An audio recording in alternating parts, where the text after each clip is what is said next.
देखते हैं फिर से।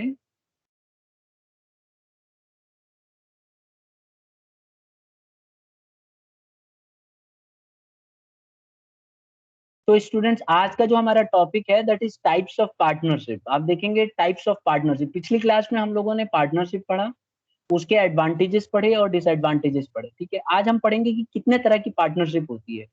ठीक है, तो बेसिकली आप देखेंगे हमारे बिजनेस के अंदर पार्टनरशिप के अंदर दो तरह की पार्टनरशिप होती है। एक जनरल पार्टनरशिप जो कि नाम से ही क्लियर है, जनरल है, और एक लिमिटेड पार्टनरशिप। ठीक है, और अगर आपको कोई बोलता नहीं है, कुछ बताता नहीं है, तो हम ये मान के चलते हैं कि हम जनरल पार्टनरशिप की बात कर रहे हैं। तो जो भी हम पढ़ाई कर रहे थे, हम बेसिकली जनरल पार्टनरशिप की पढ़ाई कर रहे हैं। लेकिन अलग तरह की भी पार्टनरशिप होती है जिसको हम बोलते हैं लिमिटेड पार्टनरशिप। तो याद रहे, there are two types of partnership. One is general partnership, another one is limited partnership. So let's start from the general partnership. पहले हम इसको डिस्कस करेंगे कि जनरल पार्टनरशिप क्या होती है। देखिए, इसको हम लोग ऑर्डिनरी पार्टनरशिप के नाम से भी जानते हैं, और इसमें जो लाइबिलिटी होती है ना पार्टनर्स की, अनलिमिटेड होती है। अनलिमिटेड का मतलब है जितने भी पार्टनर हैं उनको कितना भी पैसा अपनी जेब से भरना पड़ सकता है, तो इसको बोलते हैं unlimited partners, unlimited liability. Usually अगर आप देखेंगे तो इसको इंडिया में पाया जाता है। इस तरह की जो जनरल पार्टनरशिप है भारत में हमेशा मिलेगी आपको। तो जब भी कोई बिजनेस में, जब भी कोई कुछ लोग मिलके पार्टनरशिप करते हैं, तो वो हमेशा मान लिया जाएगा कि वो जनरल पार्टनरशिप कर रहे हैं। अब जनरल पार्टनरशिप को भी दो हिस्सों में हम बांट सकते हैं, एक पर्टिकुलर पार्टनरशिप, एक पार्टनरशिप एट विल। यानी जनरल पार्टनरशिप को भी हम दो क्लासिफाई कर सकते हैं, दो हिस्सों में। पहले हम बात करेंगे पर्टिकुलर पार्टनरशिप क्या होती है। ठीक है, पर्टिकुलर पार्टनरशिप नाम से क्या लग रहा है कि एक पर्टिकुलर काम के लिए। तो देखिए, इसी से बनता है ये पर्टिकुलर पार्टनरशिप के। सबसे पहले ये है कि form for a particular purpose. जो भी पार्टनरशिप किसी पर्टिकुलर काम के लिए बनाई जाती है, मिनट के लिए जब से या पर्टिकुलर पीरियड के लिए बनाई जाती है, उसको हम पर्टिकुलर पार्टनरशिप कहते हैं। जैसे एग्जांपल के लिए आपने 10 जनों के साथ एक बिल्डिंग का कंस्ट्रक्शन शुरू किया, और आप सबने यही बात कर रखी है कि जिस दिन ये बिल्डिंग कंप्लीट हो जाएगी और बिक जाएगी और हम सबको इसको सेल कर देंगे, उस दिन हमारी पार्टनरशिप खत्म हो जाएगी। तो इसको बोलते हैं पर्टिकुलर पार्टनरशिप। किसी स्पेशल काम के लिए बनती है, और जब वो काम पूरा हो जाता है तो अपने आप ऑटोमेटिकली ये कंप्लीट हो जाती है, खत्म हो जाती है। ये टाइम के हिसाब से भी हो सकती है और काम के हिसाब से भी हो सकती है। अगर टाइम के हिसाब से होगी तो समय के बाद खत्म, और अगर काम के हिसाब से होगी तो काम जैसे ही कंप्लीट होगा अपने आप ही इस तरह की पार्टनरशिप डिसॉल्व हो जाएगी। Is it clear now? Yes, sir. हाँ, तो देखो यहाँ हमने लिखा भी है कि dissolve after the expiry of the time. या तो टाइम के हिसाब से खत्म हो जाएगी, या कंप्लीशन ऑफ द प्रोजेक्ट, जो आपने प्रोजेक्ट अपने हाथ में लिया है वो उसके हिसाब से। नीचे वही एग्जांपल लिखा मैंने कि if a partnership is formed for 2 years और for the construction of a house. तो अगर कोई पार्टनरशिप 2 साल के लिए बन है या फिर कंस्ट्रक्शन के लिए है, तो अगर 2 साल कंप्लीट होंगे तो बिजनेस बंद, यानी पार्टनरशिप क्लोज। और अगर घर बन गया तो पार्टनरशिप क्लोज। आ गया सबको पर्टिकुलर पार्टनरशिप? Yes, sir. अब हम दूसरे टाइप की पार्टनरशिप की बात करेंगे, पार्टनरशिप एट विल। ये हम जनरल पार्टनरशिप के दो क्लासिफिकेशन पढ़ रहे हैं। जनरल पार्टनरशिप वो पार्टनरशिप जिसमें अनलिमिटेड लायबिलिटी होती है, तो उसमें हम दो हिस्सों में बांटते हैं। एक तो है पर्टिकुलर पार्टनरशिप, एक है partnership at will. Particular partnership एक ऐसी पार्टनरशिप जो पर्टिकुलर काम के लिए या समय के लिए बनाई जाती है। और पार्टनरशिप एट विल देखो, हम पार्टनरशिप एट विल क्या होती है। देखो, duration of the partnership is not specified in the agreement. इसका उसका ये ठीक उल्टा होती है। इसमें ड्यूरेशन नहीं तय किया जाता है, मतलब इसमें समय सीमा कुछ नहीं होती है। ठीक है, ये इनडेफिनेट पीरियड के लिए चलती रहेगी। ठीक है, तो पर्टिकुलर ये जो पार्टनरशिप है, पार्टनरशिप एट विल, इसका कोई समय सीमा नहीं होता है। ये चलती रहेगी, ये कभी खत्म नहीं होगी। मतलब ये इसको हम डिसॉल्व कर सकते हैं अगर सारे पार्टनर तैयार हो जाएं। जैसे सारे पार्टनर कहते हैं भाई बस बहुत हो गया, अब नहीं करेंगे साथ में काम, तो अपने आप ही ये पार्टनरशिप क्लोज हो जाएगी। लेकिन जब तक वो चाहेंगे तब तक चल सकती है। तो दोनों समझ में आ गए स्टूडेंट्स? Yes, sir.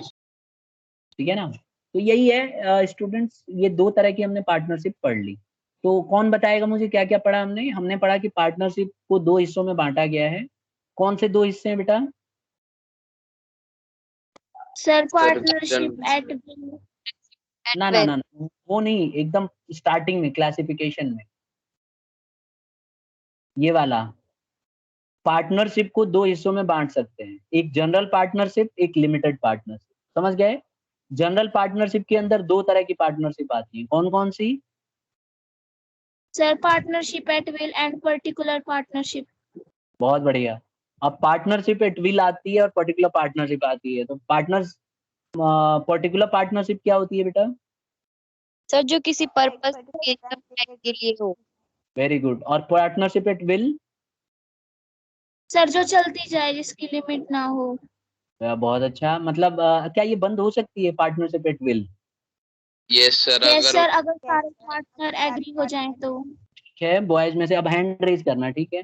अच्छा, जिसको आता होगा, पर्टिकुलर पार्टनरशिप के अंदर क्या अनलिमिटेड लायबिलिटी हो सकती है? हैंड रेज करना है। तनीषा बंसल, हाँ। सर हो सकती है। क्यों? सर क्योंकि जर्नल पार्टनरशिप में होती है और इसका टाइप है तो इसमें भी होगी। बहुत अच्छा, वेरी गुड। क्योंकि जनरल पार्टनरशिप में हमने डिस्कस किया था कि सबकी लायबिलिटी अनलिमिटेड होती है, और जो भी इसमें आएंगे उनका सबका यही होगा। तो पर्टिकुलर पार्टनरशिप हो या पार्टनरशिप एट विल हो, इसमें दोनों केसेस में पार्टनरों की लायबिलिटी अनलिमिटेड होती है। अगर बिजनेस को नुकसान हो गया तो उन्हें अपने पर्सनल प्रॉपर्टी में से देना पड़ सकता है। ठीक है, अब हम आगे बढ़ जाते हैं, इससे आगे बढ़ जाते हैं। फिर हमने बेटा पढ़ा था कि लिमिटेड पार्टनर्स। हाँ बोलो बेटा, कुछ पूछना है? सर पार्टनरशिप एट विल किस चीज में, क्या वो होता है इनमें? देखो, बेसिकली क्या होता है, जब आप कोई पार्टनरशिप स्टार्ट करते हो तो तरह तरह की पार्टनरशिप होती है, यानी कि दो तरह की, जनरल और लिमिटेड। अगर आप चाहते हो कि सभी पार्टनरों की लायबिलिटी अनलिमिटेड रहे, पहली बात तो ये, तो आप फिर जनरल पार्टनरशिप बनाते हो। अगर आप वैसे भी कॉमन पार्टनरशिप स्टार्ट करते हो, मान लो आप 12th पास हो गए, बी कॉम एम कॉम आपने कर लिया, फिर आपने सोचा कि मैं दूसरे के यहाँ काम नहीं करूंगा, नौकरी नहीं करूंगा, मैं अपनी खुद की बिजनेस करूंगा। तो ऐसे में हो सकता है आपको पैसे की कमी पड़े, या लगे कि यार और दोस्त होने चाहिए या साथ में और लोग होने चाहिए। तो आपने डिसाइड किया कि मैं सोल प्रोप्राइटरशिप नहीं करूंगा और इससे बड़ी बिजनेस शुरू करूंगा, और आपने तय किया है कि मैं पार्टनरशिप स्टार्ट करूंगा। तो अगर आपने तय कर लिया कि पार्टनरशिप स्टार्ट करेंगे, तो आपको ये भी तय करना पड़ेगा कि किस तरह की पार्टनरशिप। दो तरह की होती है, एक जनरल और एक लिमिटेड। तो अगर आप चाहते हैं कि सबकी लायबिलिटी अनलिमिटेड रहे, तो आप जनरल पार्टनरशिप स्टार्ट करेंगे। अब जनरल पार्टनरशिप के अंदर भी दो तरह की पार्टनरशिप है। एक तो होती है स्पेसिफिक काम के लिए, जिसको हम बोलते हैं पर्टिकुलर पार्टनरशिप, और एक होती है partnership at will. Partnership at will में अच्छी बात क्या है कि आप अनलिमिटेड टाइम के लिए कर सकते हो, जब तक सब पार्टनर नहीं चाहेंगे छोड़ना, तब तक वो पार्टनरशिप चलती रहेगी। अब आ गया समझ में? क्लियर हो गया? Yes sir. हम्म। और एक दूसरी पार्टनरशिप भी होती है, लिमिटेड पार्टनरशिप। इसमें थोड़ा सा डिफरेंस होता है। क्या डिफरेंस होता है? इसमें देखो, स्पेशल पार्टनर्स जो होते हैं, इसमें इसमें कुछ पार्टनर ना स्पेशल होते हैं, उनकी लायबिलिटी जो है लिमिटेड होती है। मतलब उनको घर से नहीं देना पड़ेगा, जितना पैसा उनका बिजनेस में लगा हुआ है उतना ही देना पड़ेगा। तो जनरल पार्टनरशिप ज्यादा अच्छी है मेरे हिसाब से, इसमें जितने पार्टनर हैं सबकी अनलिमिटेड लायबिलिटी। लेकिन इस पे जो लिमिटेड पार्टनरशिप होती है, इसके अंदर कुछ स्पेशल पार्टनर्स होते हैं, और उनकी लायबिलिटी जो है लिमिटेड होती है। वो सिर्फ उतना ही पैसा देते हैं जितना पैसा, मतलब एक तरह से लिमिटेशन होती है उनके ऊपर कि भाई इतना ही देना। ठीक है क्लास? यस। ठीक है, तो एक चीज तो हमने यस ये सर। पढ़ा है कि जो लिमिटेड पार्टनरशिप है, इसको हम स्पेशल पार्टनरशिप के नाम से भी जानते हैं। और इसके अंदर कुछ स्पेशल पार्टनर्स होते हैं जिनकी लायबिलिटी लिमिटेड होती है, मतलब उनका जितना पैसा लगा हुआ है उतना ही पैसा देंगे। लेकिन एक चीज ध्यान रखने वाली बात है स्टूडेंट, कि minimum one general partner is a must. एक कम से कम जनरल पार्टनर होना चाहिए। जनरल पार्टनर का मतलब है एक पार्टनर ऐसा होना चाहिए जिसकी लायबिलिटी अनलिमिटेड हो। तो अगर आप स्पेशल पार्टनरशिप भी स्टार्ट करते हो, या यूं कह लो लिमिटेड पार्टनरशिप भी स्टार्ट करते हो, तो आपको एक पार्टनर ऐसा रखना पड़ेगा जिसकी लायबिलिटी अनलिमिटेड, बाकी के पार्टनर्स को आप लिमिटेड रख सकते हो। एग्जाम्पल समझाता हूँ। जैसे मान लो आप और हमने एक बिजनेस शुरू किया और 10 पार्टनर हैं। अब हम चाहते हैं कि सारे पार्टनर जो है लिमिटेड रहे, तो एक पार्टनर को अनलिमिटेड होना पड़ेगा। अब वो चाहे कोई भी हो, उसको खुद तय करना पड़ेगा कि कौन उसमें अनलिमिटेड लायबिलिटी के लिए रहेगा और बाकी के पार्टनर लिमिटेड हो जाए, यानी कि सेफ रहे। आ गया समझ में? तो सर सर, इसमें जो अनलिमिटेड लाइबिलिटी वाला जो पार्टनर रहेगा वो उसके बाद ज्यादा मानेंगे। अब वो तो डिपेंड करता है, वो तो पार्टनरशिप के अंदर क्या डिस्कस हुआ है, किस लिए वो अनलिमिटेड बना। क्या पता उसने कम कैपिटल लगाया, या क्या पता वही बिजनेस शुरुआत कर रहा हो और पार्टनरों को ऐड कर रहा हो और उनको कॉन्फिडेंस में लेने के लिए बोल दिया हो कि भाई देखो मैं जनरल पार्टनर रहूंगा और तुम लोगों की लायबिलिटी लिमिटेड रहेगी। तो उनको कॉन्फिडेंस आ जाएगा कि भाई बात तो सही है, ये सही तरीका है, और वो एग्री हो जाएंगे। तो ये सब एक तरीके होते हैं आपको बिजनेस करने के। ठीक है, कई बार क्या होता है कि बाहर के पार्टनर आते हैं ना, तो वो उतना कॉन्फिडेंस नहीं दिखाते। उनको डर लगा रहता है कि पता नहीं पार्टनरशिप चलेगी कि नहीं चलेगी, लॉस ना हो जाए। तो इसके चलते वो लोग कहते हैं कई बार कि भाई देख हमें तो रिस्क लग रहा है। तो ऐसे सिचुएशन में इस तरह से पार्टनरशिप का ऑफर दिया जाता है। आ गया समझ में स्टूडेंट्स? बोलो हाँ या ना। ठीक है, सर। ओके। अब हम आगे बढ़ जाते हैं। तो वही मैं, हाँ तो सर अगर उनको स्पेशल प्रिविलेज चाहिए होगी तो वो एग्रीमेंट में मेंशन होगा। बिल्कुल होगा, बिल्कुल होगा। Yes sir. ठीक है, अच्छा एक चीज और ध्यान देने वाली बात है कि it is not allowed in India. अब दुख की बात यह है कि इंडिया में अलाउड नहीं है, लेकिन इंग्लैंड में इसको अलाउ किया जाता है। अब क्योंकि हम पढ़ रहे हैं तो इसलिए पढ़ रहे हैं। ठीक है, तो अगर आप स्पेशल पार्टनरशिप करना चाहते हो इंडिया के अंदर तो ये अलाउड नहीं होगा। ठीक है, इस समय अलाउड नहीं होगा, अब आगे चल के रूल चेंज हो जाए तो पता नहीं। फिलहाल अगर आप स्पेशल पार्टनर बनना चाहते हो ना इंडिया में, तो आपको अलाउ ही नहीं करेंगे, बोलेंगे नहीं है इंडिया में अलाउड नहीं है। लेकिन ये होता है। ठीक है, is it clear now? Yes sir. ठीक है, तो अभी इसीलिए मैं बार बार जब मैं पार्टनरशिप आपको पढ़ा रहा था तो हमेशा आपने नोटिस किया होगा मैं बार बार जनरल पार्टनरशिप की बात कर रहा था। कभी मैंने ये नहीं लिखवाया आपको कि अनलिमिटेड एक पार्टनर की लिमिटेड लाइबिलिटी भी हो सकती है, क्योंकि स्पेशल पार्टनरशिप इंडिया में फिलहाल तो अभी कैरी हो नहीं रहा है। अब जब कैरी होगा तब की तब देखेंगे। लेकिन अगर एग्जाम में पूछा जाता है दोनों का डिफरेंस, तो आपको डिफरेंस तो लिखना पड़ेगा ना। तो दोनों को एक्सप्लेन करते समय लिखना, लेकिन साथ में ये भी ऐड कर सकते हो कि ये इंडिया में फिलहाल अलाउ नहीं है, ये सिर्फ अभी इंग्लैंड में अब लागू है। आ गया? तो सर हाँ, सर हम लिमिटेड पार्टनरशिप को जनरल पार्टनरशिप में कन्वर्ट कर सकते हैं आगे टाइम के साथ। देखो एक अच्छी बात ये है कि इंडिया में लिमिटेड पार्टनरशिप अलाउड ही नहीं है। तो आपको कन्वर्ट करने की जरूरत ही नहीं पड़ेगी, क्योंकि ऐसी नौबत ही नहीं आएगी, आपको लिमिटेड अलाउ ही नहीं किया जाएगा। समझे ना? और जहाँ लेकिन अगर, हाँ बोलो। सर जहाँ पे है ये पार्टनरशिप वहां पे कर सकते हैं। अब वहाँ का लॉ देखना पड़ेगा इंग्लैंड का, वैसे जनरली कर सकते हैं। वहाँ का लॉ देखना पड़ेगा, क्योंकि लॉ में हम अपनी तरफ से कुछ ऐड नहीं कर सकते। पढ़ना पड़ेगा कि इंग्लैंड में क्या ऐड करने के लिए अलाउड है कि नहीं। ठीक है, सर हाँ सर बुक में ये लिखा हुआ है टाइप्स ऑफ पार्टनरशिप, तो इसमें ये भी है कि on the basis of duration, तो इसमें पार्टनरशिप एट विल और particular partnership and period partnership. तो सर हाँ। तो ऑन द बेसिस ऑफ, सुनो, on the basis of period मैंने बताया ना आपको कि पीरियड के बेसिस पे। तो अगर सर ये पर्टिकुलर पार्ट, हाँ फिक्स्ड पीरियड पार्टनरशिप वो होती है ना, मतलब फिक्स्ड, मतलब 2 साल तक ही उनकी पार्टनरशिप रहेगी फिर नहीं रहेगी। हाँ बिल्कुल, फिक्स पीरियड पार्टनरशिप का मतलब है पीरियड फिक्स कर दिया जाता है कि भाई 4 साल या 5 साल या 6 साल पहले ही लिख दिया जाता है कि हम 4 साल तक काम करेंगे, उसके बाद खत्म हो जाएगा। तो जैसे ही 4 साल पूरे होंगे ऑटोमेटिकली खत्म हो जाएगा। ठीक है, यस। आ गया सर? ठीक है, अब हम आ जाते हैं नए टॉपिक पे, वो हो गया खत्म। तो कोई मुझे बताएगा कौन क्या क्या हमने पढ़ लिया है? सर जनरल कौन पार्टनरशिप, हाँ लिमिटेड पार्टनरशिप। ठीक है, हमने पढ़ा कि पार्टनरशिप दो तरह की होती है, एक जनरल पार्टनरशिप, एक लिमिटेड पार्टनरशिप। जनरल पार्टनरशिप में क्या क्या आते, कौन से दो पार्टनरशिप आती है बेटा? Sir particular partnership and partnership at will. बहुत अच्छा, पर्टिकुलर पार्टनरशिप और partnership at will. Particular partnership की खास बात, उसमें सर ये लिमिटेड कुछ टाइम पीरियड के लिए ही होता है। ठीक है, बॉयज को बोलना है तो हाँ बॉयज बोलो, बॉयज में से एक बच्चा बताना। हाँ सर उसमें किसी लिमिटेड क्या होता है? ठीक वो है, एक, आकाश, हाँ आकाश बताओ।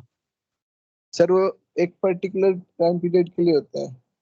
ठीक है, और पार्टनरशिप एट विल? सर वो कितने टाइम के लिए हो सकता है? वो वर्कर्स पे, उन पार्टनर्स पे डिपेंड होगा कि वो कितना कंटिन्यू करना चाहते हैं। ठीक है, अब वंस बताएंगे बेटा पर्टिकुलर पार्टनरशिप क्या, ये पर्टिकुलर पार्टनरशिप हो गई और विल हो गई। अब दूसरा क्या था? सर एक जनरल, हाँ लिमिटेड पार्टनरशिप, है ना? लिमिटेड। हाँ तो इसमें समझा दो इसको जल्दी से। सर लिमिटेड पार्टनरशिप में सर एक तो वो होता है अनलिमिटेड, जिसके ऊपर लाइबिलिटीज होती है और बाकी हाँ सब से लिमिटेड होती है। तो ठीक है, इसमें इसमें एक पार्टनर अनलिमिटेड लाइबिलिटी के लिए होता है, बाकी लिमिटेड के लिए होते हैं। क्या इंडिया में फॉलो किया जाता है इसको? नो सर, इंडिया में फॉलो नहीं होता है। फिलहाल कौन से देश में हो रहा है? इंग्लैंड में देखा है अपना। बिल्कुल ठीक। चलो अब हम आ जाते हैं नए टॉपिक पे, ये हो गया हमारा। अब पार्टनरशिप डीड, बहुत बहुत इंपॉर्टेंट टॉपिक। देखो पार्टनरशिप डीड क्या होता है, जब हम इतना पार्टनरशिप का पढ़ रहे हैं तो मैंने बार बार आपको पिछली क्लास में बोला था कि ये एक एग्रीमेंट है जिसमें डॉक्यूमेंट लिखा जाता है, रिटन फॉर्म में होता है, ये वही है। तो आज हम पार्टनरशिप डीड पढ़ेंगे। पार्टनरशिप डीड क्या होती है, कैसे बनती है। देखो ये आपको पार्टनरशिप डीड का ना एक जगह से स्क्रीनशॉट लेके मैंने रखा हुआ है। आप देखो यहाँ पे एकदम साफ दिखेगा आपको, अगर आप अपना मोबाइल फोन को थोड़ा सा स्क्रीन को बढ़ा के देखेंगे तो ज्यादा अच्छे से दिखेगा। इसमें सबसे पहले देखो, this deed of partnership executed on 9th day of May 2002 between 10 AM। अब देखो ये डीड बनाई गई है, इस तरह से लिखा जाता है कि इस तारीख को 10 से 11 बजे के बीच में स्टार्ट की गई है। ठीक है, अब आप देखेंगे यहाँ पे पूरा नाम लिखा हुआ है, देखो NK Purushottam, Purushothaman son of Kunhukuttan, aged 55 years, residing in Purukkadi village, Bathery. तो लोग ये सब है, यहाँ ये पार्टनर बन गया। तो इस तरह से पूरा डिटेल लिखा जाता है। ठीक है, अब देखो दूसरे पार्टनर का भी लिखा हुआ है। अच्छा, अब ये डीड में क्या है, विटनेस होते हैं, विटनेस मतलब जो गवाह होते हैं। तो the name and style of partnership shall B Shanti textiles. ठीक है, ये नाम रहेगा। ड्यूरेशन जो है देखो ऐसे लिखा हुआ है, the duration of a partnership shall be one at will. तो कौन सी पार्टनरशिप है बेटा ये? सर जनरल है, partnership at will. Long time. Partnership at will, general partnership है। ठीक है, और जनरल पार्टनरशिप में पार्टनरशिप एट विल है। तो देखो यहाँ पे मेंशन कर दिया ना इन्होंने, यहाँ पे इस तरह से मेंशन कर दिया इन्होंने कि भाई ये वाली पार्टनरशिप है। तो इस तरह से लिखा रहता है। अच्छा, प्रिंसिपल प्लेस का भी लिखा रहता है कि डोर नंबर 530, 531, मीनागाड़ी पंचायत। ठीक है, वायनाड डिस्ट्रिक्ट। कहाँ है ये पता है? अरे बहुत पॉपुलर प्लेस है भाई, राहुल गांधी के बार नाम से आता रहता है ये, वहां का MLA है वो। ठीक है, अच्छा आगे देखो, the object of partnership are to carry on the business of textile. देखो टेक्सटाइल की बिजनेस के लिए स्टार्ट किया है। और to do any other business as partners में भी, अगर कोई दूसरा बिजनेस करना चाहते हैं तो पार्टनर्स आपस में तय करके रख सकते हैं। ठीक है, और अभी देखो कैपिटल इतना फिक्स किया गया है, 3,07,387 ओनली। ठीक है, फॉर्म में जब स्टार्ट हुआ है तो, और दूसरे पार्टनर ने इतना दिया है। तो इस तरह से सब कुछ लिखा रहता है। तो पार्टनरशिप डीड क्या है बेसिकली? पार्टनरशिप डीड अगर आप देखेंगे तो पार्टनरशिप डीड एक एग्रीमेंट है जिसमें सब कुछ लिखा रहता है, पहले पार्टनर का नाम, दूसरे का, तीसरे का, चौथे का, कौन सी जगह पे पार्टनरशिप चल रही है, क्या एग्रीमेंट है। इस तरह से इसके डॉक्यूमेंट बनाए जाते हैं जो आप स्क्रीन पे आप देखते हैं। ठीक है, तो बेसिकली आप कह सकते हो कि पार्टनरशिप डीड जो है ये established bye an agreement which may be oral और रिटन। ये ओरल भी हो सकता है और राइटिंग में भी हो सकता है। हमेशा राइटिंग वाला ज्यादा अच्छा माना जाता है क्योंकि इससे डिस्प्यूट नहीं होता, आपस में मतभेद नहीं होते, झगड़े नहीं होते। तो ज्यादा अच्छा हमेशा आप देखेंगे रिटर्न वाला ही माना जाता है। और the document containing the agreement in writing among the partners is called partnership deed. तो जो भी डॉक्यूमेंट जिसके अंदर सारा एग्रीमेंट राइटिंग में होता है ठीक है, पार्टनरों के बीच में, उसको हम पार्टनरशिप डीड कहते हैं। सबको क्लियर हो गया है? Sir yes principal sir. Place क्या है? प्रिंसिपल प्लेस का मतलब है असली जगह कौन सी है जहाँ पे बिजनेस चलेगी, क्योंकि बिजनेस के कई सारी जगह भी हो सकती है ना, हो सकता है छोटे छोटे ऑफिस अलग अलग खोल दें, तो सबसे मेन ऑफिस कहाँ होगा, मेन जगह कहाँ है जहाँ पे खुली है, उसको बोलते हैं। सर हाँ सर जो ये पार्टनरशिप डीड पेपर है, हाँ इसमें में जो है ऊपर 100 रुपए क्यों लिखा होता है? जैसे जमीन के कागज होते हैं उसमें 5 रुपए 10 रुपए ऐसे लिखा होता है, वो क्यों होता हाँ, है? देखो ये क्या होता है ना, ये स्टैम्प पेपर है, ये दिस इज स्टैम्प पेपर। तो आप 100 रुपीज लिख रहे हो ना इसमें, तो अगर मान लो ये कॉन्ट्रैक्ट कोई तोड़ता है, तो गवर्नमेंट ऑफ इंडिया अगर आप क्लेम करते हो, जैसे मान लो आपकी पार्टनरशिप करोड़ों रुपए में चल गई और करोड़ों रुपए की हो गई, मान लो आपकी पार्टनरशिप खूब अच्छी चली, आपकी किस्मत चमक गई, सारे पार्टनरों ने मिल के काम किया और 1 करोड़ तक की बिजनेस हो गई, आपकी बिजनेस फैलते फैलते 1 करोड़ की हो गई, और कल को मान लो कोई वायलेट कर देता है, कोई आपके मतलब कॉन्ट्रैक्ट को तोड़ता है, या आपने किसी को सामान उधार दे रखा है बिजनेस में और वो बंदा दिक्कत कर दे, आप बोले मैं नहीं दूंगा, जो करना है कर लो, आप कोर्ट गए, तो कोर्ट जो है, आपने जो डीड बनवाया था, इस पे आपने 100 रुपए का बनाया था ना, तो इसमें एक अमाउंट होता है कि इतने रुपए इक्वल टू 1 करोड़। जैसे मैं एक एग्जाम्पल के तौर पे बोल रहा हूँ, मान लो ऐसे लिख दिया कि 1 रुपए का मतलब है 10 लाख रुपए, तो 100 रुपए का कितना हो जाएगा, 1 करोड़। तो 1 करोड़ रुपए तक का क्लेम आपको सरकार दिलवाएगी, इसका मतलब ये है। Okay sir, thank you sir. ठीक है, तो जब जमीन के कागज पे आपने देखा होगा स्टैम्प पेपर होता है, तो अगर मान लो कोई आपके साथ फ्रॉड कर दे, सपोज करो आपने जमीन खरीद ली और आपके घर पे वो कागज रखा हुआ, ठीक है, और रजिस्ट्री करा रखी है आपने, और कल को कोई आके आपके घर के ऊपर घर बनाने लगे, आपकी जमीन के ऊपर, आपको 1 महीने बाद पता चलता है कि किसी ने कंप्लेन किया, आपने आए, आपने देखा घर बना रहा है, आपने उसे मना किया, भाई ये मेरी जमीन है, क्यों बना रहे है, और वो मान नहीं रहा है, बोल रहा है जो करना कर लो, मैं तो बनाऊँ, तो फिर आप कोर्ट में जब जाओगे तो कोर्ट आपको उसका अमाउंट क्लेम करवाएगी। तो इसीलिए जो प्रॉपर्टी रहती है, उस प्रॉपर्टी के हिसाब से उस स्टैम्प पेपर लगाते हैं, और बहुत कम अमाउंट में कई करोड़ का क्लेम हो जाता है। अभी देखना पड़ेगा नेट पे कि 1 रुपए का मतलब 10 रुपए का स्टैम्प कितने के बराबर होता है, देखूं यस मैं, सर। एक बार देख लेते हैं, बड़े काम की चीज है ये। 10 रुपीज, देखते हैं मिल जाता है कि नहीं, 10 रुपीज स्टैम्प पेपर,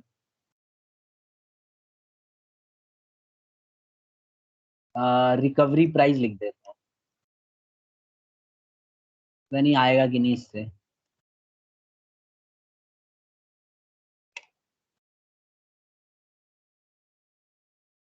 अ, देखो यहाँ पे ये आ गया हमारा, यहाँ देखिए हाईलाइट कर रहा हूँ आपके लिए, ठीक है, वैसे हमारे सिलेबस में नहीं है ये, लेकिन आपने पूछा है तो बता रहा हूँ। देखो,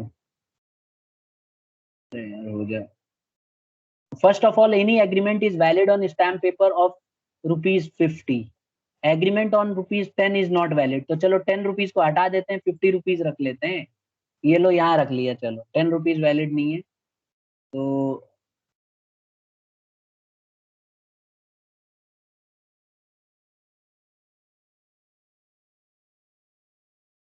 the agreement is valid on 100 rupees stamp paper and even if it is not done on stamp paper it is valid in fact। अब इसमें तो मिल नहीं रहा है बेटा, इसका एक फिक्स अमाउंट होता है, ठीक है, अब यहाँ पे कहाँ मिलेगा, ढूंढना पड़ेगा, आपको ढूंढना पड़ेगा, ठीक है, आपको रिकवरी मिलती है करोड़ों रुपए की मिल जाएगी, ठीक है, मतलब मतलब कम अमाउंट रहता है तब भी आपको बहुत ज्यादा मिल जाता है। Okay sir. ठीक है, अब ये ढूंढना पड़ेगा, काफी देर लग जाएगी, मैंने एक दिन पढ़ा तो था लेकिन अब याद नहीं आ रहा है, बस इतना पता है मुझे कि इसका अमाउंट काफी होता है, बहुत ज्यादा होता है, यानी अगर आप यूं मान के चलिए, अगर आपके 100 रुपए का स्टैम्प पेपर लगा हुआ है तो आप करोड़ों रुपए तो क्लेम कर ही सकते हैं, ठीक है।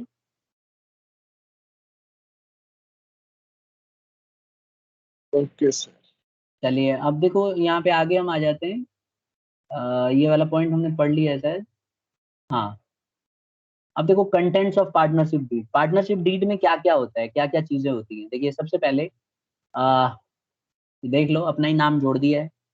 नेम ऑफ द फर्म, नाम होना चाहिए। अब जैसे मान लो मैंने अपने नाम से खोला है तो लिखूंगा नारायण एसोसिएट, ठीक है। अब हमेशा ना फर्म का नाम होना चाहिए, कोई ना कोई उसका नाम रहेगा, तभी जाके फर्म मानी जाएगी। दूसरा, name and address of the partners, partners का नाम और उनका एड्रेस होना जरूरी है। जैसे मान लो मैं पार्टनरशिप में पार्टनर हूँ, तो यहाँ पे मेरा नाम रहेगा राज नारायण यादव और एड्रेस रहेगा मेरे घर का, ठीक है। तो यहाँ पे ऐसे चलेगा, सभी पार्टनरों का नाम और एड्रेस होना जरूरी है, याद रखते रहना, अभी पूछूंगा। तो हमने क्या दो चीज पढ़ ली, पार्टनरशिप डीड में क्या क्या होने चाहिए। एक तो नाम होना चाहिए फर्म का, किस नाम से चलाना है।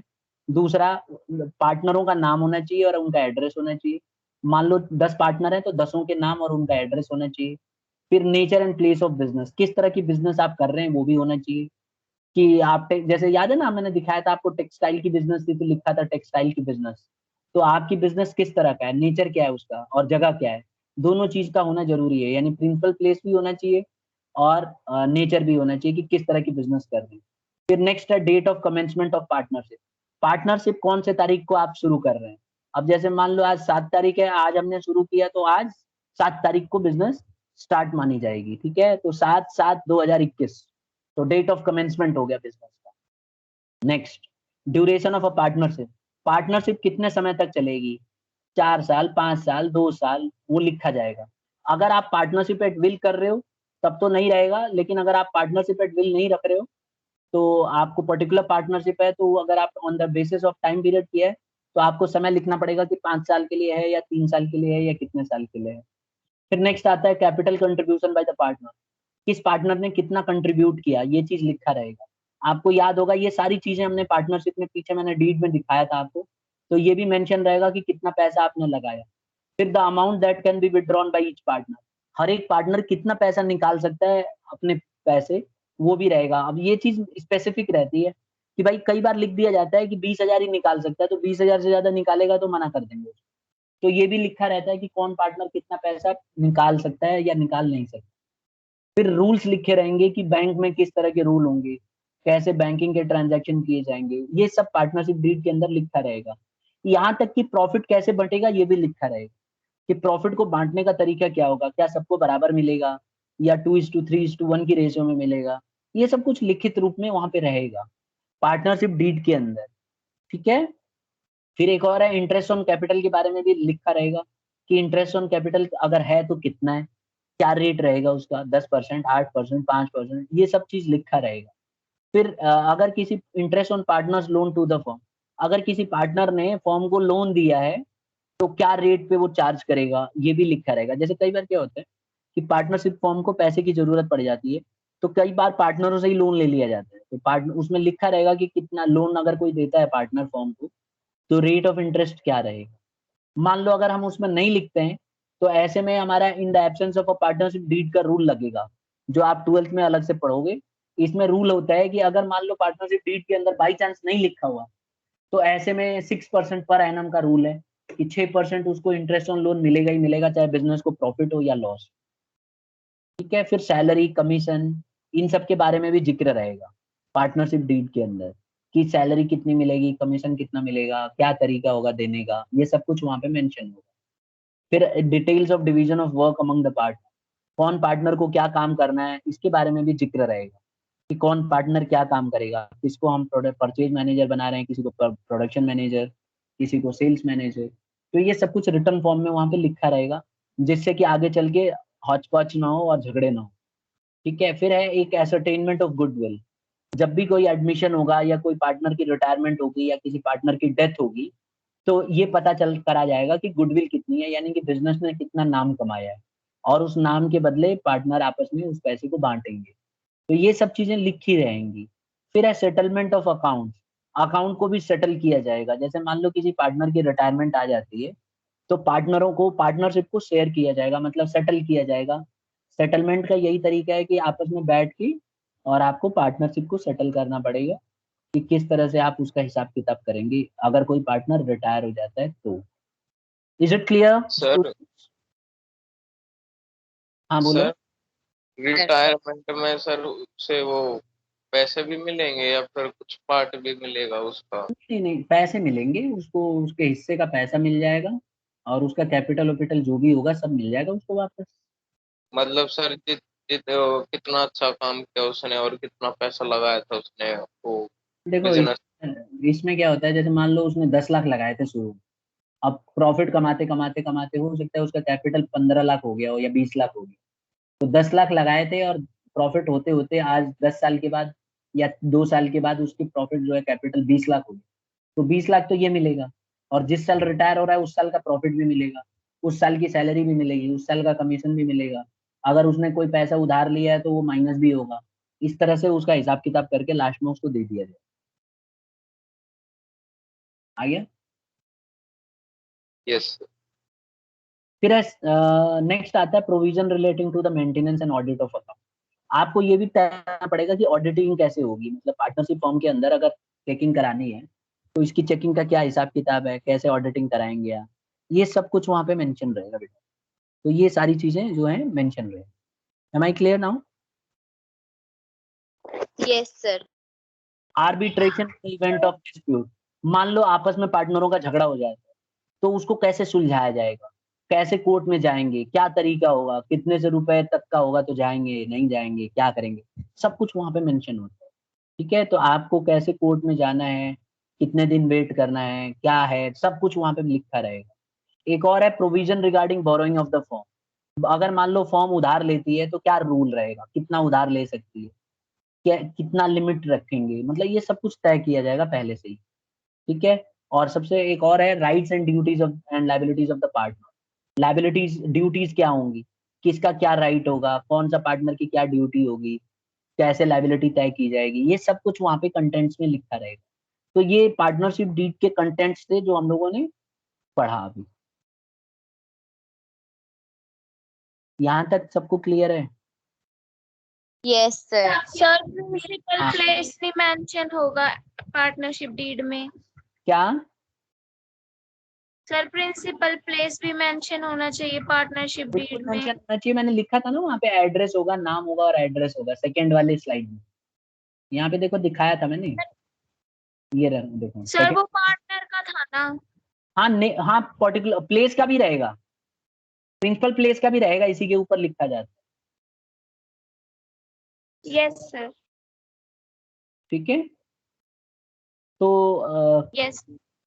इतना ही करते हैं। अगली क्लास में हम रजिस्ट्रेशन वाला प्रोसेस पढ़ेंगे कि रजिस्ट्रेशन कैसे कराया जाता है, और फिर अगली क्लास में हम टाइप्स ऑफ पार्टनर भी पढ़ेंगे। ठीक है स्टूडेंट्स, तो इतने पे ही क्लोज करते हैं। जो भी क्वेरी होगी आप अगली क्लास में मेरे से पूछ सकते हो। ठीक है, तो इसको हम यहीं पे क्लोज करते हैं। और ये स्लाइड मैं आपको भेज दूंगा, इसी में से नोट्स बनाना। ठीक है, और बुक की भी हेल्प ले लेना।